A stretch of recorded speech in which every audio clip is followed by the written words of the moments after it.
Chapter 29. When Americans first came to the moon, they found spacecraft parked on the surface. In the next instant, we were orbiting the moon. "Luna," Sari said with soft eyes, "you are exquisite today." Sari's dark hair fell softly in ringlets, and she was more peaceful and beautiful than ever. I looked through the ship's wall to see the rock, dust, and craters of the lunar surface so close I could almost reach out and touch them. Barry was literally reaching towards the moon with one hand as the other reverently covered his mouth. It was as though he had seen the Virgin Mary. Both of us were amazed at the sight. "Your beautiful green eyes are dreamy, love of my life," Barry said with a childlike grin. "Look who's talking," I quickly replied. "It's hard for me to explain, but I will try. The moon has an atmosphere, but it is very thin. When the surface is bright and hot, the molecules race about, expanding the atmosphere higher, but dissipating it. On the cold and dark surface of the moon, the molecules settle and the atmosphere is denser but lower to the ground. This atmosphere creates a peculiar illusion of movement and color. It plays tricks to the eye. Looking across the surface of the moon, a dull but stratified spectrum of light is visible, kind of like when television loses signal and you receive only noise. In the case of the lunar surface, this creates the illusion of life." "It's like you can see her aura," James said, wide-eyed. "Yes," King Arthur confirmed. "Although the phenomenon is quite easy to explain, the effect is ethereal, don't you think?" "She's a living creature," Ken said with awe and respect. "Yes," Sari agreed. "Perhaps more than you know." She looked at us all like a schoolteacher might and explained, "The moon, just like Earth, breathes. When the temperature changes on the surface, the caverns inhale and exhale. It is due to the pressure changes, but it has the effect of breathing life into the planet. So burning fossil fuels pollutes the air that Mother Earth is breathing," Ken said with a heavy heart. "Yes, and it depletes the ozone layer more rapidly than is natural. The depletion of the ozone is normal, and so is global warming. Otherwise, you'd still be living in the Ice Age. But human intervention has accelerated the process. More importantly," King Arthur added, looking at Ken as he spoke, "all the mining done by the Brahma, Vishnu, Kuvara, among others, has had the effect of chipping away at the lungs of the earth, damaging her from the inside out. Digging holes where there had been none changes the breathing of the planet. This may be more problematic than the smoke," Sari explained. "Mother Nature can clean her own air through cloud cover and rain. Acid rain is her way of cleansing. The soil then slowly devours the toxins. Even the ocean can clean itself of disasters such as oil spills because these things occur in nature. But the problem is that man accelerates the exuberance and exacerbates the problem. So I've pollulated the air, land, and sea by selling coal mines and oil reserves. And on top of that, you're saying that I've done irreparable damage by digging these huge holes in the ground?" Ken was hanging his head. "Yes," Sari had said. She reached out a sympathetic hand and touched Ken for the first time. Although her hand only touched the sleeve of his borrowed clothing, Ken felt the urge to cry at her touch. "But now you understand, and knowledge is power in the hands of the right man." "Wait," Barry interrupted. "You said the caverns in the moon breathe with the changing of the pressure on the surface? The moon has caves?" "Does the moon have caves?" King Arthur said with a chuckle. "Watch this." The ship arced and rounded the mountainous ridgeline on the moon. Just ahead was the darkened surface. "The dark side of the moon," Barry said. "Actually, the entire moon sees light and dark equally. The dark side is a misnomer," Ken offered. "Yes," Sari said. "That is right." "Look there," King Arthur instructed. We all turned our attention to the crater just in front of our spaceship. From deep inside the crater, we saw a glowing light. I couldn't believe my eyes. It flickered and then it grew in brilliance. "King Arthur," I said in a whisper, "what can make a crater light up?" "Yes," the king said. "Indeed, what can make a crater light up? The question should probably be, who can make a crater light up?" He smiled broadly, as his face was surely unaccustomed to, and laughed lightly. He was enjoying the sight of and our wonderment. He watched as our ship drew closer. Soon the light produced shadows. When we were just above the crater, we saw vehicles moving about inside the moon. We positioned over the opening. We were all startled by a machine that shot out of the crater, dune buggy style, and bounded across the lunar surface. The buggy pulsed orange twice with the kind of signal. At that moment, our Falcon glowed orange for 2 slow flashes before returning to transparency. We all looked to King Arthur for explanation. Oh, we're regular visits, you see. It's like a rancher waving at the passerbys as he's driving his cattle. The men down there are working a regular day, business as usual. The king beamed. King Arthur was pleased at the timing. He was glad to give us a good show. We cruised on at low altitude and saw other lights and other caves hidden within craters. Barry and I looked at one another with many questions in our mind. Sorry sensed our inquisition. When Americans first came to the moon, they found spacecraft parked on the surface. This was quite disconcerting for the species who believed they were atop the food chain. After that initial contact, the inhabitants of the moon decided to move their entire operation underground. Periodically, amateur astronomers will see the lights, but they are always explained away by NASA. The few men and women who refuse to believe NASA are written off as conspiracy theorists. So there are literally men on the moon? Barry asked in disbelief. Oh, sure, King Arthur explained with jubilation. There always have been, and they live beneath the surface, Ken asked. Just as we do in the Himalayas, Sari said. And the harsh conditions of the lunar surface prevent inhabitants from coming comfortably here? Besides, nosy humans continue to point out their telescopes at the moon. She giggled lightly under her nose that twitched playfully, and Ken smiled. But are there people like you and me? James asked. First of all, King Arthur pointed out, you and I are not alike. Our species originated on different planets and different star systems.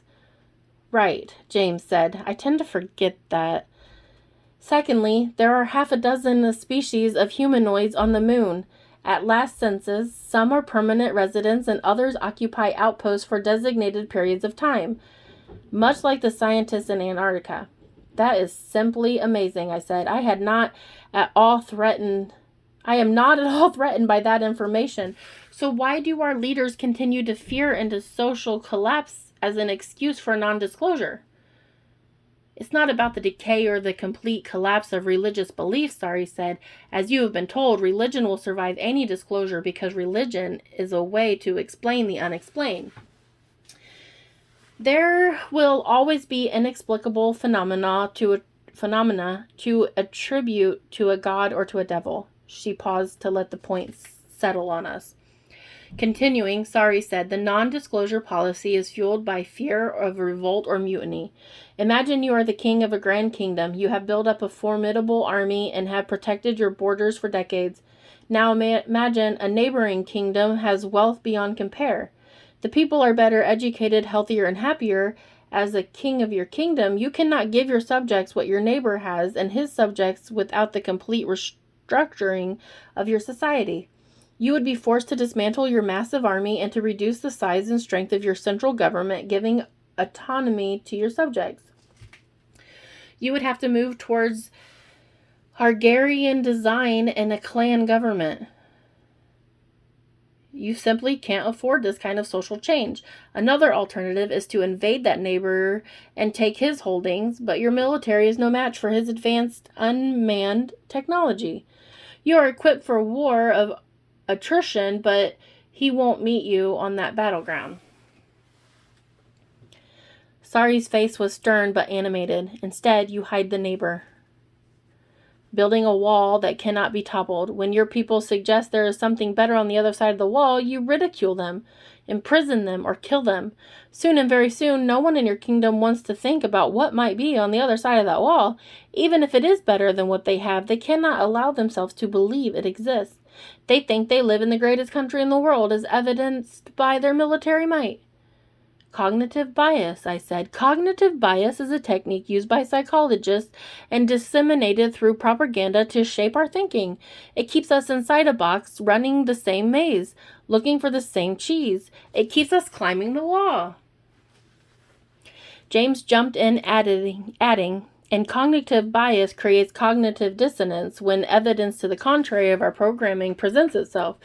We get jammed up. We don't know why we feel stressed out, but our heads hurt. It's because we're slamming our heads against the wall in boxes formed by cognitive bias. That's right, Sari said, and we Pleiadians have inadvertently contributed to those walls by maintaining our silence and secrecy. Our policy of reclusion was decided upon so that the human race could evolve socially and through natural selection without the hindrance or interference. Perhaps we've tried to have it both ways for too long. Perhaps we should either show ourselves or leave the planet forever. The king looked distressed. He did not want the next generation to break the status quo. What worked for his people for the past 12,000 years was good enough for him. I don't like this talk of disclosure any more than I like the talk of mixing our people with the Vaisva natives, the followers of Vishnu's and others. We all thought it best to change the topic, so Ken spoke up, saying, "My king, the earth is so beautiful from this perspective. Thank you so much for treating us to this tour." It was true. We had moved back towards the earth, and the blue marble was brilliant before us. White clouds moved over the surface far below and created shadows on the landscape. The sea was blue and the land was green. I thought of Bette Midler. "Yes, Ken Redmonton," the king said, "you appreciate beauty," he said as he smiled at Ken with warmth, "and you are very diplomatic." His grin was childlike and paternal at the same time, like he was sending his daughter to the prom with a boy of whom he approved. We raced through the Earth's atmosphere at breakneck speeds, but we felt no movement at all. When we were nearing the mountains once again, Sari and King Artha took their places at the controls. "As if it's a formality, you see," the king explained. "The Falcon is completely automatic as long as we stick to the pre-programmed flights. But we must take our seats as we depart and arrive at the hangar just to be sure there are no problems with the sensors that protect us from colliding with the rocks and the trees." "I, for one, can appreciate your diligence in monitoring the controls," Ken said. "Yes," I added, "thank you for keeping us safe on our flight to the moon." It was just hitting me that we had actually flown to the moon and back in a flying saucer. What will the neighbors think when I tell this story over the next bridge card game?